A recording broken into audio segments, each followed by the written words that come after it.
তো বন্ধুরা, আমরা বেশ আর কম সবাই কিন্তু হোয়াটসঅ্যাপ নাম্বার চালাই। আর হোয়াটসঅ্যাপ কিন্তু আমরা বিভিন্ন মানুষের সাথে কিন্তু মেসেজ চ্যাট করে থাকি, ভয়েস কল অনেক কিছু চ্যাট করে থাকি। কিন্তু এখানে কিন্তু আইপিএল কিছু লিঙ্ক আছে, যা মেসেজের মাধ্যমে সেই লিঙ্ক আপনার ওইখানে চলে যায়। তাই এই লিঙ্কের মাধ্যমে আপনাকে কিন্তু বিপদে ফেলতে পারে, আপনার হোয়াটসঅ্যাপটা হ্যাক করতে পারে। তাই এই সেটিংসটা বন্ধ করুন। আর এখান থেকে কীরকম বাঁচবেন চলুন আমি আপনাদেরকে মোবাইলের মাধ্যমে দেখিয়ে দিচ্ছি। ভিডিওটি আপনার শেয়ার লাইনে রেখে দেন, পরবর্তীতে আপনার কাজে আসবে।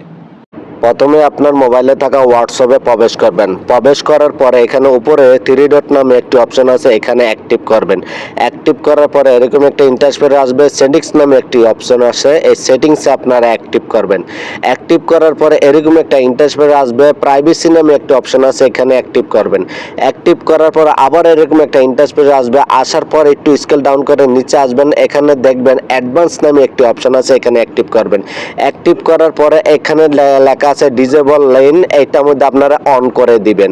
তারপরে উপরে 2 নম্বরটা দেখছেন প্রটেক্টস আইপিএল অ্যাড্রেস কলিং, এখানে আপনারা অ্যাক্টিভ করে দিবেন। এক্ষেত্রে কি হয়, আপনার মোবাইলে থাকা যে কোনো তথ্য অন্য কেউ নিতে পারবে না, হ্যাক থেকে